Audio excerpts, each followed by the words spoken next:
Syeda Ralun, seorang perempuan meninggal dunia setelah 15 hari melangsungkan pernikahan. Disebutkan karena mengalami gangguan mistik dari pria lain. Kejadian ini diceritakan oleh pengguna TikTok Syed Syamin sekaligus suami dari korban bernama Zulini Akmal pada Senin 21 Februari 2022. Syed Syamin adalah pengguna TikTok yang berasal dari Malaysia. Setelah ia menceritakan yang dialaminya, postingannya pun viral di media sosial.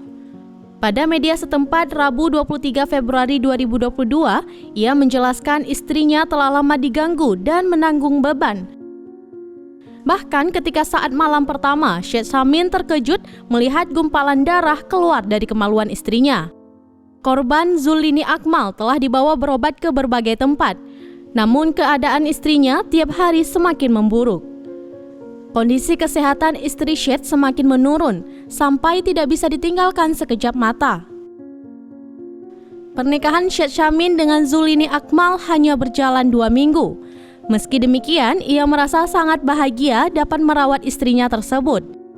Selama pernikahan berlangsung, Syed mengatakan ia bersama istri tidak pernah pergi berbulan madu karena kondisi istri langsung drop setelah pernikahan dilangsungkan.